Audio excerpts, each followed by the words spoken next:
So as an artist, there's this unspoken expectation that every piece of art that you make has to have a meaning.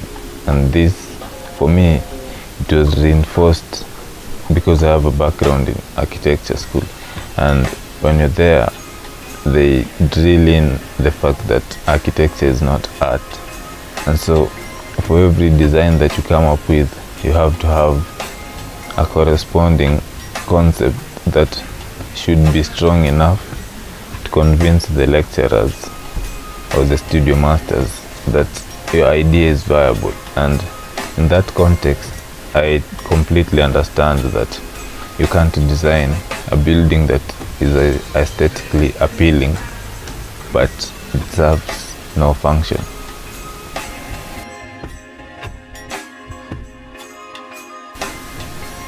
So when someone pivots from that and starts doing art, it becomes quite a challenge because you've been accustomed to that way of thinking and you're very pragmatic in your approach towards art, and that might not be the most ideal situation because many a times you just want to create something that's beautiful to your eyes, because art is very subjective.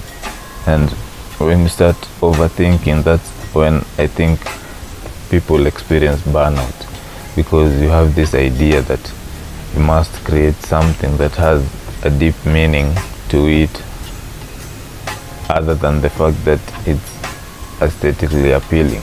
And if that's the way that you approach your art, I have no issue with it, but I think you should have an element of freedom to it so that you avoid the burnout. Anyway, to tie it all together, for this piece I actually had an inspiration, and the idea was about morbid curiosity.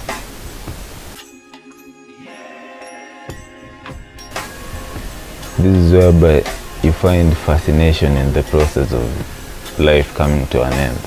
And I know it sounds sinister and weird, but hear me out. So when an organism has reached its full life cycle, obviously it's going to die, and in that process of losing life, I think there's an element of complete surrender, and you have to surrender to the higher being, and that's how you know that there actually exists a superior being. Because if people were given the will, most of people or organisms would not prefer to be in another realm where I don't know what happens there. That's where the concept comes from, because there's a curiosity aspect to it where you don't know what happens on the other side of oblivion. I've encountered a few testimonies from people on social media where they say they experienced a situation where they're almost about to lose their lives, and in that situation they describe as it being peaceful, and they have this phase where it's like you're dreaming and you see your entire life flashing right in front of you, and you reflect on the mistakes and the accomplishments that you had when you were alive. And I think it's actually a fascinating thing when you think about it.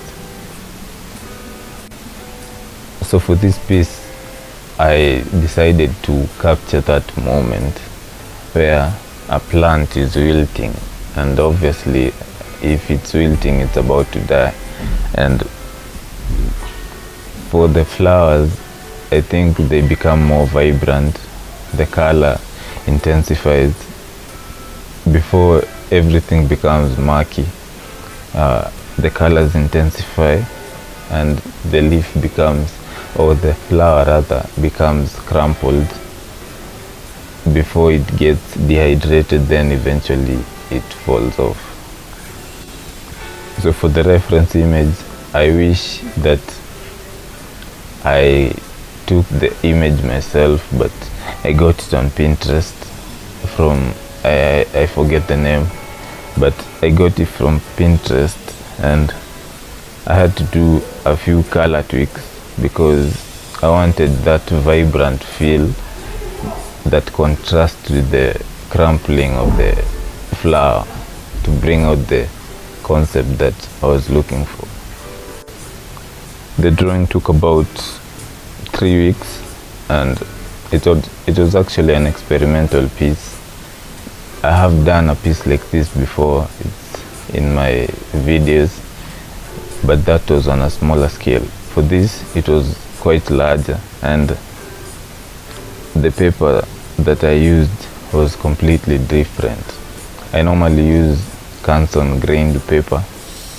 At the time, the local dealership, the paper was not in stock, and so I had to use a smooth grained paper, also from Canson, also of comparable quality. And I just took a leap of faith because I have worked with smooth paper before, but that was ivory board, and I was really disappointed with it because the colors were not adhering to the paper as well as I wanted them to. And so I kind of had some PTSD going into the piece, knowing that the paper was not my preferred choice. But in the end, I think the result came out better than I had anticipated. And yeah, let me know what you think about the topic that I brought to you.